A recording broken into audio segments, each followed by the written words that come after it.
Hello awesome people, I hope you're just having a magnificent day today. Today we're taking a look at the 18-page short story that begins this Sword of Sparticus. It took me about 45 minutes for me to read it last night. It's actually fantasy set in the Roman Empire.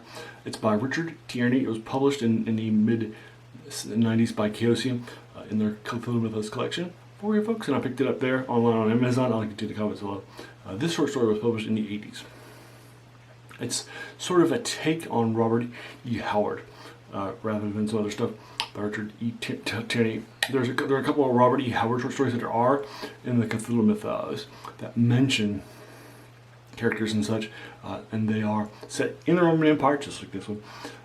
And they have some of the same adaptations. They're trying to fight against the Empire Romans, just like Simon Magus, as well as some of the Cthulhu Mythos stuff, and there's more fantasy than horror. And I would say this is too. Now, this isn't the Cthulhu Mythos. There's a mention of something that I won't tell you because of spoilers. You'll find it out later anyway. And its physical description is similar to something in the Cthulhu Mythos, so I won't be pushing that down the field, right? But if you think that one mention and the name isn't really synonymous with some of the things, then you might not agree with me that this isn't the Cthulhu Mythos, but I'm fine with it. If the author wants to count it, I'm fine with that. I'm not going to push back as a reader with that sort of a thing. Again, this is Sword of Sparticus is a prelude that sort of sets up what happens with Simon Magus, the story, the point of view, and he's the point of view character.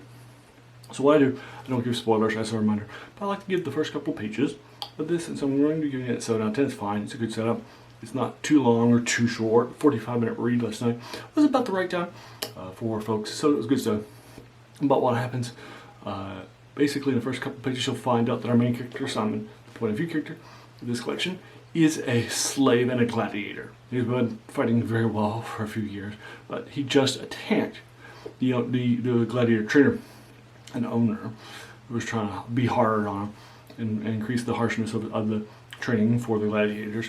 So he has scheduled for the next day for crucifixion. So basically, that's what's happening.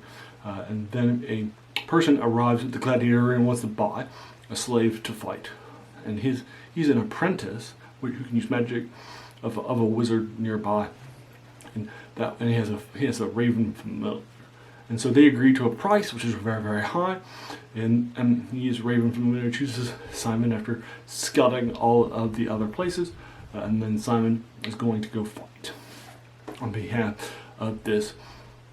As the gladiator and now slave, he'll be now fighting on behalf of this wizard and his apprentice.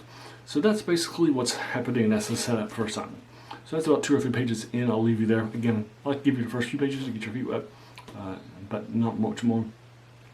So that's basically the setup of what's happening. But who his master is and who the Cthulhu thing is and how they're introduced and that sort of a thing, I'll leave to your imagination. As a reminder, this channel's name is The Worst Thing About New Books. It's a quote by French philosopher Jacques Joubert, who said that the worst thing about them was that they kept us from reading the old ones, right? And this one about in the 80s, when it was first published. It's a few decades ago, so it's definitely older, and I had never heard of Richard Tierney before taking a look at this, so you might not have had it either. So this is a key thing for me to unpack for you, folks. So that's the name of the channel, and it's passion for it, too. So there you are. Once again, I'm giving this a 7 out of 10 for you, folks.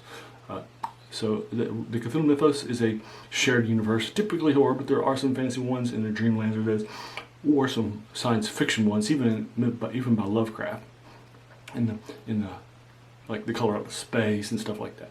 And it began in the pulp era with Lovecraft keeping some of his things in the same world, and then he would swap ideas with other people, take some of their things and add them to his world, like the big bad Cthulhu from Clark Ashton's myths.